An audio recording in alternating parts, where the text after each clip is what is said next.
Shot in 4K ultra high definition. Your number one source for local news. WRAL News. Coverage you can count on. We still have a couple of lingering little thunderstorms down in our southern counties. I'll show you our chances for rain for the rest of the day. Breaking news, 2 deadly shootings in Durham less than 2 hours apart. We have live team coverage from the crime scenes. And more than 100 protesters arrested at colleges overnight in New York. The new images from the damage inside a Columbia University building seized by demonstrators. Unrest goes on across our country here. 4:30 is the time. Hopefully you're having a quiet start to your Wednesday morning. I'm Jeff Hogan. And I'm Renee Chu. Warm and mild out there, and we have some lingering showers. Elizabeth, when I was driving in, saw some damp spots on the roads. Yeah, it was a little wet. I had raindrops on my car this morning when I came out. Right now, the bulk of it is down to the south. It's just a little bit of rain, just these tiny little cells, but there's a little bit of thunder and lightning just north of Clinton with this little batch that's moving on through. This is likely to be out of here by 6 a.m., and then it'll be fairly cloudy to start with. We'll have another round, a few isolated showers and thunderstorms later on today.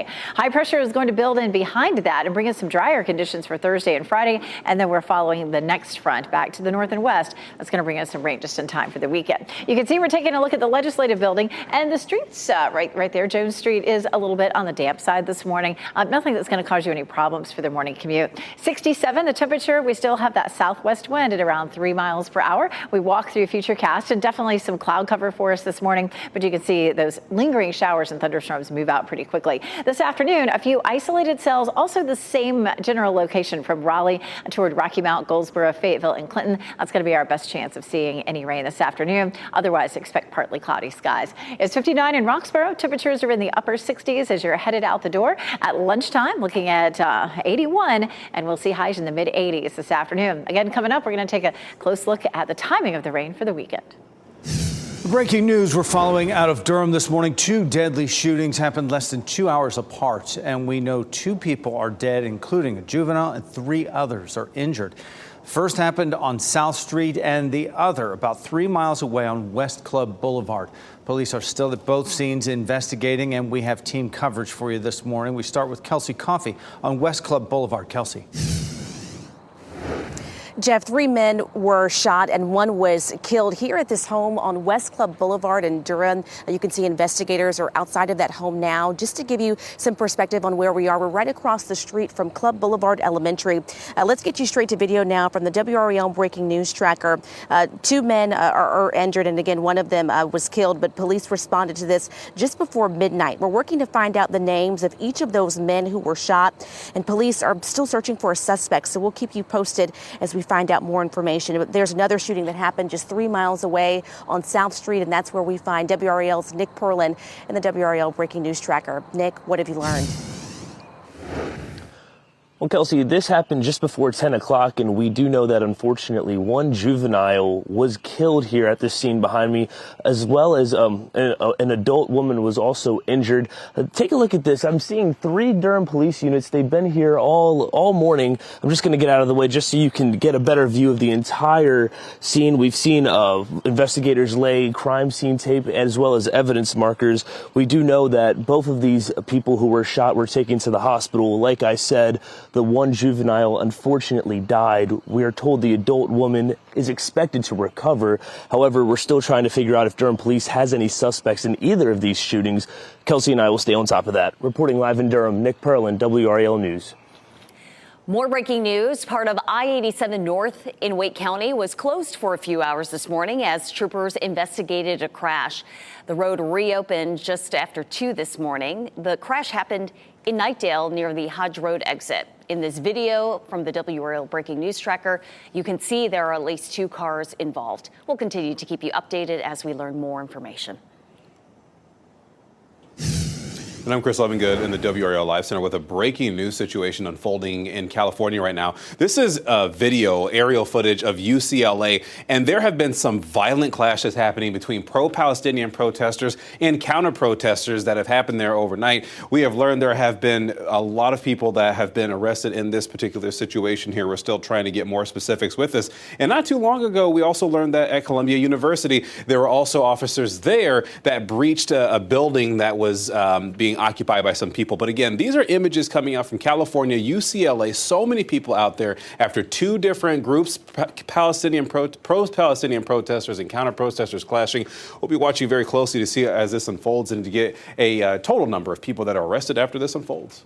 Thanks, Chris. New this morning, at least 100 people were arrested last night when the New York Police Department cleared out protesters from Columbia University's Hamilton Hall. You see police entering this administrative building, which was seized by demonstrators about 20 hours earlier through a second-floor window. They used a vehicle with a ramp on it to get into the building. The campus was cleared of protesters just before 11 p.m. New pictures and video released by the university shows overturned, stacked furniture, broken windows, and other damage inside that hall. The university has asked the NYPD to monitor campus through at least May 17th. Tensions are high this morning at UNC Chapel Hill after clashes between police and pro-Palestinian protesters all day Tuesday. 36 protesters were charged with trespassing. It was the culmination of a day that started with police breaking up an encampment that had been on the quad for 5 days. The scene turned violent later in the day as protesters refused to leave campus. Police used pepper spray on some of the protesters. Demonstrators took down the American flag on campus and replaced it with the Palestinian one. The U.S. flag was later restored by campus officials.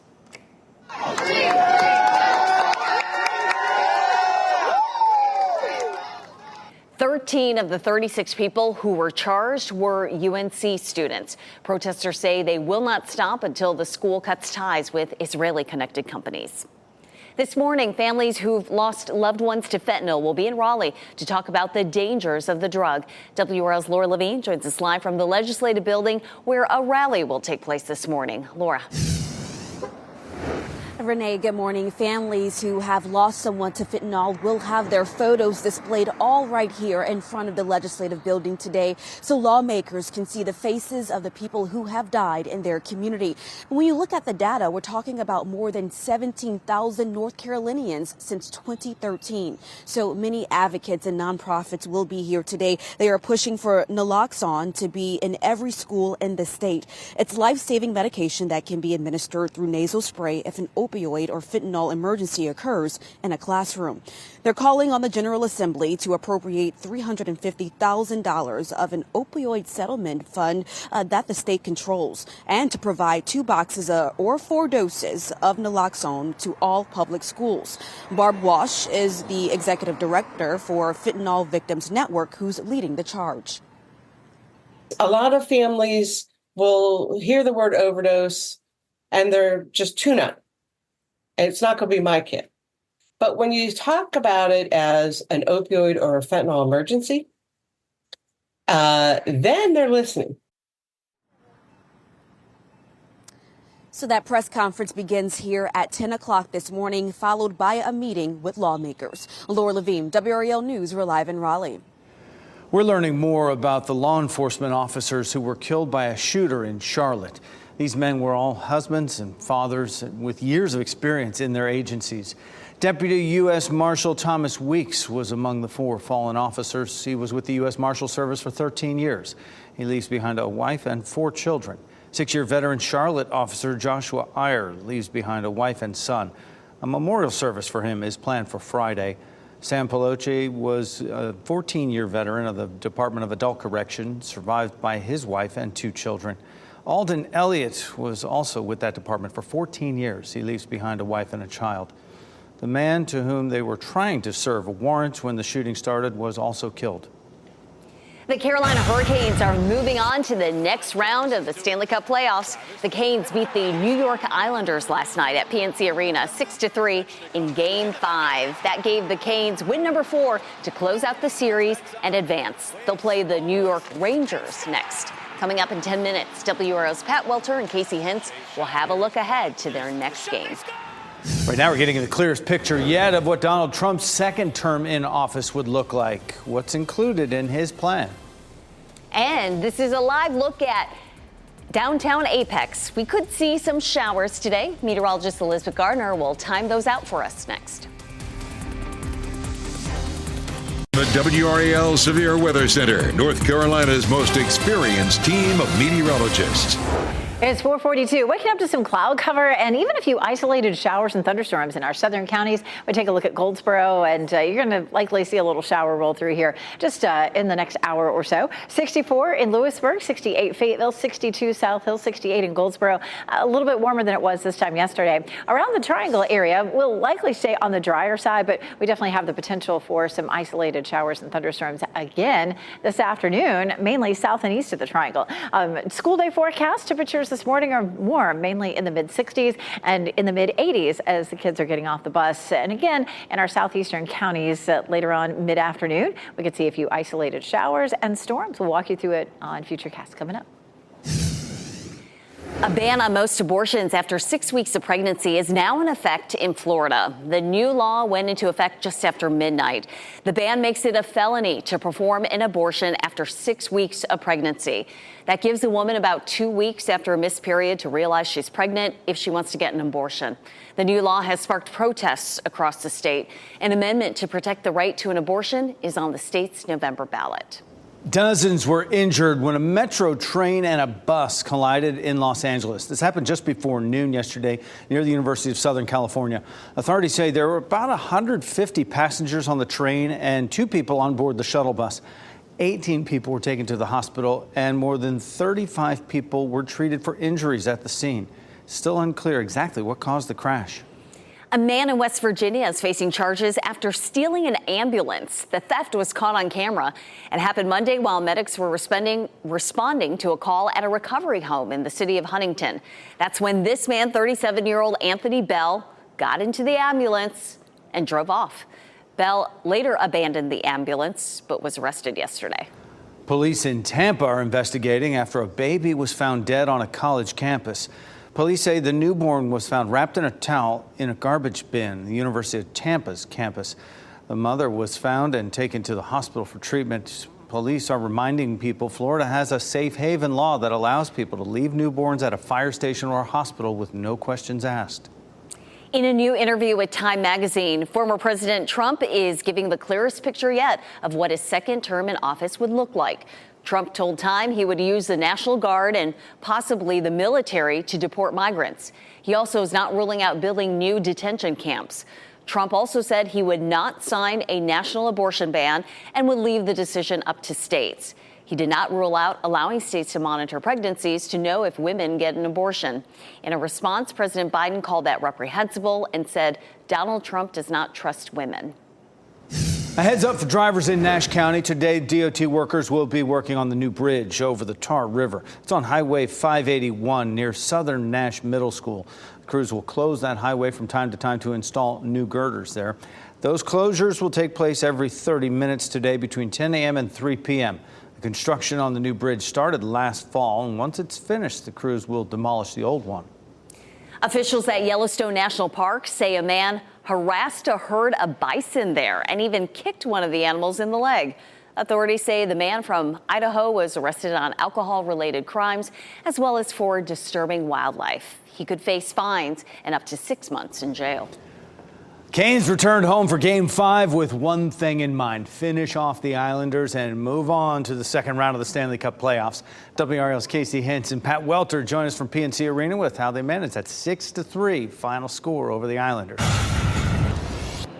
Yeah, hey, good morning, everyone. Casey Hintz alongside Pat Welter. It is quiet now, but last night it was absolutely rocking inside PNC Arena as the Carolina Hurricanes took care of the New York Islanders. 6-3 the final. They take the series 4-1 as they advance now to the second round of the playoffs. Carolina Hurricanes with a great start in this game, but there's a reason they say it's about the finish. And to me, that was the story of the series. Carolina, 2 goals in 8 seconds to seal the game, a 10-2 goal differential in the third period in overtime, a sign of greater things to come. This is what makes you a good team. A good team is how we come out and how we face a little adversity. Obviously, Freddie's been keeping us in it for this whole entire series, and yeah, I thought we were pretty good towards the end there, and I thought we, once we got that lead again, we held it on. Now, Steph Nason has played alongside Jack Drury most of the season. Drury got the game winner last night, so I asked Steph, what it's been like to watch the kid grow his game, also mature, and he said, it's been so much fun to watch. He's so happy he got that goal. He said, sometimes I wish he was my son. And you know some of the older guys on the team are glad they wrapped this thing up in 5 because the New York Rangers await, who already swept the Washington Capitals. Brady Shea told us they did not want to get back on the plane to Long Island. Back to you guys. All right, Pat and Casey there, thank you. Canes fans are getting used to seeing their team win in the Stanley Cup playoffs. They're the first team in nearly 25 years to win at least one playoff series 6 seasons in a row. It is 4:48. We had some rain move through last night, and we have some lingering showers this morning. Meteorologist Elizabeth Gardner is tracking those showers on the radar. Yeah, we're watching it right here on Dual Doppler 5000 radar, and it's south and east of I-95 down around Clinton, heading up toward Goldsboro. Just these tiny little cells. It's not something that's going to cause you any real problems this morning, but from Smithfield down toward Newton Grove and even all the way down toward Clinton, you can see a few scattered showers, a little bit of lightning there in Garland, which is in the southern part of Sampson County. So all that will move out in the next hour to 2 hours. It's along this boundary, and this boundary is going to linger today. And again, right along this boundary, south and east of the triangle, we're going to see the same thing a little bit earlier today. It should start right after lunchtime and most likely taper off by the time we get to sunset. Then high pressure builds in. That's going to bring us some sunshine and dry conditions for Thursday and Friday. And then our next front comes through. We may start to see some showers and thunderstorms by late Friday with that front, but that brings us a wetter pattern for the weekend. Here's Futurecast for us for today. Mostly cloudy skies this morning, maybe a little bit of sunshine closer to lunchtime. And then right after lunchtime, we see these isolated showers that pop up from Raleigh to Goldsboro to Fayetteville to Clinton. Again, not a lot of rain here. It's not going to be something that causes us any real problems, nothing severe, but south and east of the triangle, south and east of that boundary there, we'll have that potential for some rain. We check out Raleigh and Jones Street right in front of the Legislative Building, a little wet for us from some rain from last night. 67, it's a little warmer this morning than it was this time yesterday. We have a southwest wind still at about 3 miles per hour. It was a bit blustery yesterday. We had some gusts 20 to 25. We're looking at southwest winds right now around 3 to 5 miles per hour, and we may see some gusts this afternoon up to say 10 to 15. Again, that's not very unusual for this time of year. 84 in Raleigh, 85 Durham, and in Fayetteville, so it's another warm one. Our dew points are starting to creep up. I noticed it when I stepped out the door this morning. Of course, we had that little bit of rain roll through, but we're now into the tolerable zone. And as we get through the next few days, we're going to creep back up towards steamy, really close to it. So we're increasing our humidity, of course, as we see that better chance for rain on Saturday and Sunday. And temperatures stay hot, too. Looking at 88 Thursday, 89 on Friday. Both of those days look nice and dry. Now, 77 is our normal high, so we continue to see warmer than normal temperatures really all the way through at least until next Tuesday. And look what happens. Once we get into the weekend, we're looking at a chance of showers and thunderstorms each day through Tuesday, a very summer-like pattern. But I know a lot of folks have plans for the weekend, including Race for the Cure. I'll show you the timeline for the rain coming up. Sticking in the 80s. All right. Thanks, Elizabeth.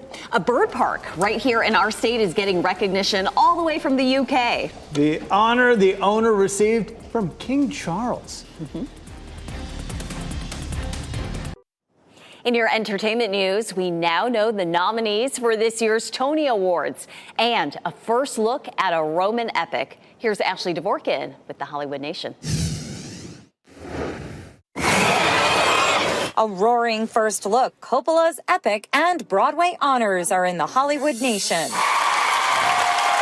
Nominees for the 2024 Tony Awards have been announced. The play Stereophonic about a 70s rock band under the pressure of stardom and the Alicia Keys musical Hell's Kitchen lead the way with 13 nominations. Joining Hell's Kitchen in the Best Musical category are Illinois, The Outsiders, Suffs, and Water for Elephants. The 77th Tony Awards will be hosted by Ariana DeBose and air live Sunday, June 16th from New York City on CBS and Paramount+.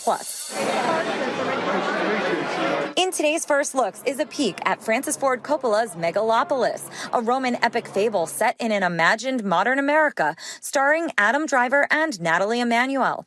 The film, written, directed, and produced by Coppola, is set to premiere at Cannes Film Festival in May. We need a plan! Plus, Netflix released a look at the animated follow-up series Jurassic World: Chaos Theory. The trailer shows the group reunited and on the run, unraveling a conspiracy threatening both dinosaurs and humans. The 10-episode adventure premieres May 24th.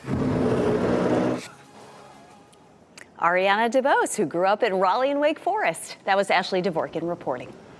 The founder of Sylvan Heights Bird Park in Scotland Neck is getting a high honor from the United Kingdom. Mike Lubbock was honored with the Most Excellent Order of the British Empire. It's given by King Charles III. Lubbock is originally from the United Kingdom. He moved to the U.S. in 1981 and founded the bird park in 2006. His family joined him in celebrating this prestigious honor. It's a major, major honor. There's not many people in America that actually get to receive it. Most of the people that receive this honor is in the UK. Lubbock has used Sylvan Heights Bird Park to help save birds from extinction and to encourage wildlife education. We took our daughter to the bird park several years ago, and it is a gem of a place. We really, really enjoyed it. Well, starting next week, people who live in Raleigh and businesses can get free mulch. The city is doing this during International Compost Awareness Week. You can start picking up the mulch next Monday at the Raleigh Yard Waste Center. You're limited to 45 cubic yards per visit, which is a lot. It's open Monday through Friday, 7 a.m. to 3 p.m. No appointment necessary. Anne Hathaway is talking about her sobriety. The actress recently revealed she's 5 years sober.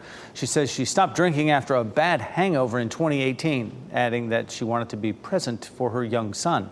In an interview with the New York Times, Hathaway admitted it feels like a milestone. She also hinted at a possible third installment of The Princess Diaries.